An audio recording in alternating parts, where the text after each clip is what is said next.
蓝曦臣并不介意，笑着坐到两人对面。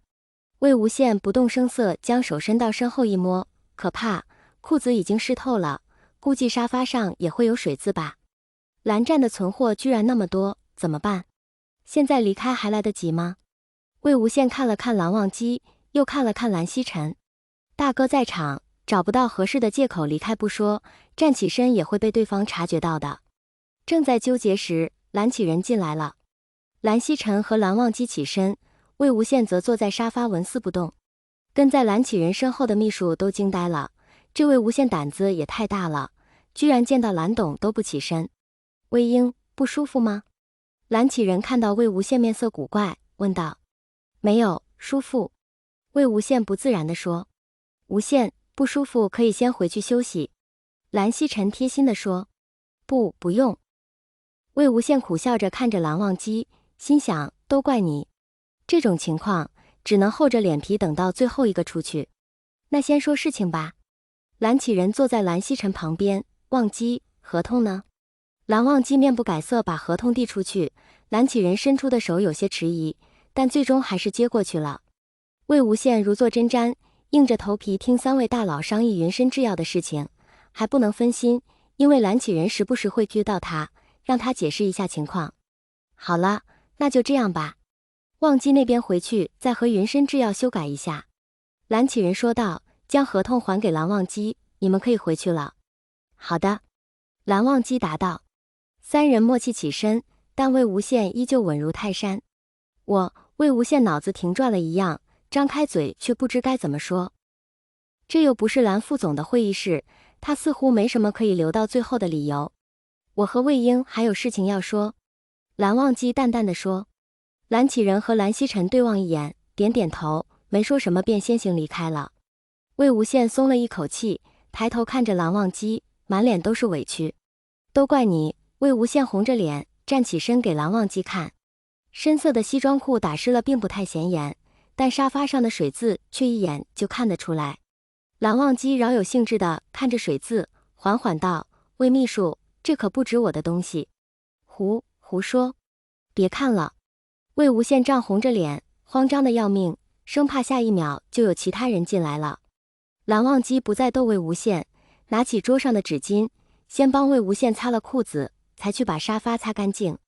我们快回去吧。魏无羡朝门口一看，幸好没人，我好想换裤子。好。蓝忘机贴心地走在魏无羡身后，不过走廊上一个人也没有。蓝忘机的眼神一直落在魏无羡有着隐隐水渍的后臀上，忍不住勾起了嘴角。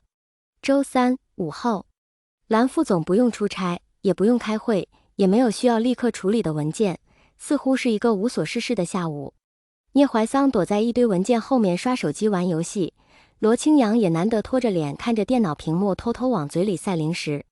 魏秘书也一样，手上没有工作，但又不想无所事事，便敲了敲蓝副总办公室的门。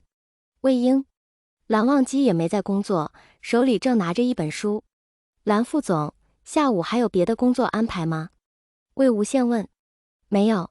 魏无羡点点头，刚准备出去，身后就传来一个声音。有。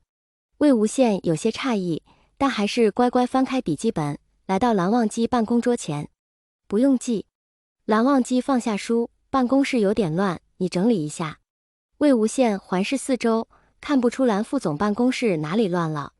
书籍。蓝忘机看了一眼身后一整面墙的书架，按作家和年份重新排一下。好的。魏无羡脱下外套，挽起袖子，开始整理蓝副总的藏书。蓝忘机依旧坐在椅子上，没有让开的意思。魏无羡只好从他身边走来走去，有时候还要挤一下才过得去。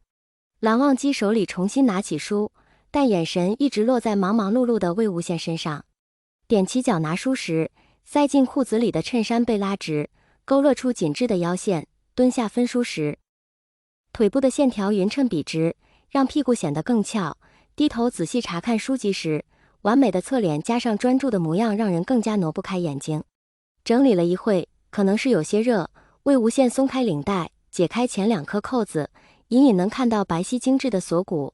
早上还是规规矩矩的头发，现在已经开始有点凌乱，额前还翘起了一撮，显得十分可爱。魏婴，蓝忘机忍不住唤了一声。魏无羡抬头那一刻的表情有一丝茫然，但很快恢复常态，冲蓝忘机咧嘴一笑：“放心，蓝副总，我不会弄乱的。”蓝忘机微微点头，拿着书继续看魏无羡。